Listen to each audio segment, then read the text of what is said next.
Ensuite, Monsieur le Président, Monsieur Toumba Diakité, il symbolisait vraiment le pouvoir de M. Moussa Dadis Camara. Même si à l'entame, il a essayé d'embobiner tout le monde ici en récitant des versets coraniques. Monsieur le Président, il sait, nous aussi nous le savons, ces versets étaient plutôt des versets de protection. Ce n'est pas par l'amour de la lecture du Coran.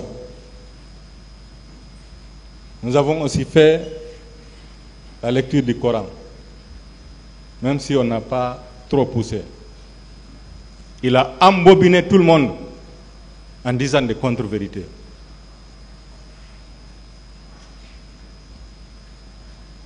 Monsieur Aboubakar Sidiki Diakité dit Toumba ou Toumbarek, Monsieur le Président,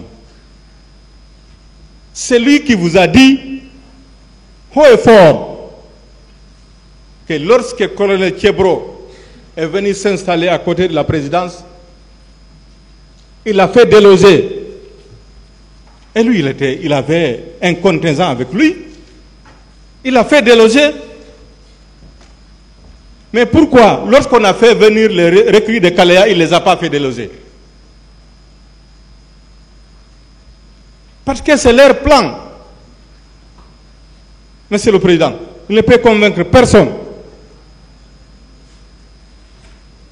Ensuite, l'ouverture de l'armerie, Monsieur le Président, c'est parce qu'il a accepté. Tout ce qu'il n'a pas accepté, il a empêché. Monsieur le Président, il vous a dit, lorsque le président Dadis sortait, il apprenait que le président Dadis est sorti avec le colonel Thiebro, il partait à la rescousse, il délogeait le colonel Thiebro. Pourquoi cette fois-ci il a accepté? Parce que c'est leur plan. Monsieur Toumba, vous étiez les yeux, les oreilles et le nez de M. Moussa Dadis Camara. Il ne pouvait rien faire sans vous. N'apostrophez pas les accusés. Merci, Monsieur le Président. C'est cela. C'est parce qu'ils voulaient, c'est leur plan. Sinon, ça n'allait jamais réussir. Il a dit, c'est lui qui l'a dit, ce n'est pas un autre. Il dit qu'il était le conseiller spirituel de M. Moussa Dadis Camara. Donc ce dernier ne pouvait jamais, jamais et jamais entreprendre quelque chose sans que ce soit sa volonté à lui. Monsieur le Président. Donc, et puis Monsieur le Président, que dire de ces interviews immédiatement après les événements du 3 décembre.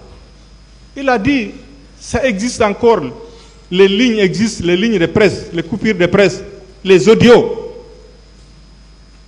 Il a dit qu'on veut le faire porter seul la responsabilité du 28 septembre.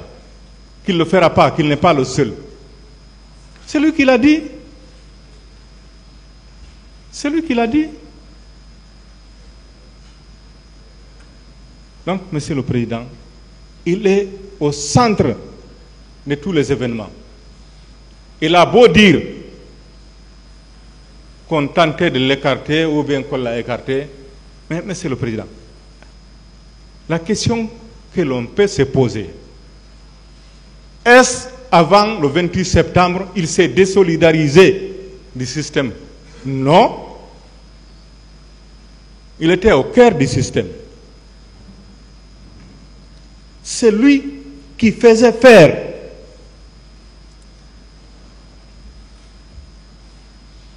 Monsieur le Président,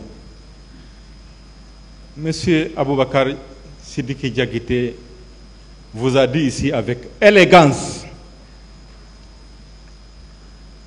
comment, avec quelle prouesse il a donné le pouvoir à M. Moussa Dadis Camara. comment il a fait taire des colonels et des généraux. C'est lui qui se remuait ou qui voulait parler, il le déclare arrêté là où il est assis. C'est lui qui l'a dit. Ça, c'est des généraux formés et armés. Il a fait ça pour donner le pouvoir à M. Dadis. Imaginez, allez-y voir, lorsque des civils se retrouvent dans un stade pour contester ce pouvoir qu'il a donné à M. Moussa Dadis Camara. Le résultat, c'est les exactions, les tueries qui ont eu lieu le 28 septembre 2009. Et puis, Monsieur le Président, tous les leaders, tous les syndicats, tout le monde a dit, c'est lorsque M. Aboubacar Sidiki Diakité est venu au stade que les tirs ont commencé. Il ne peut pas le nier. Il dit qu'ils ont ouvert le feu. Monsieur le Président, il ne peut pas le nier. C'est une évidence. Donc, il est au cœur de tous ces événements du 28 septembre 2009 et les jours suivants. C'était l'un des personnages les plus importants du régime.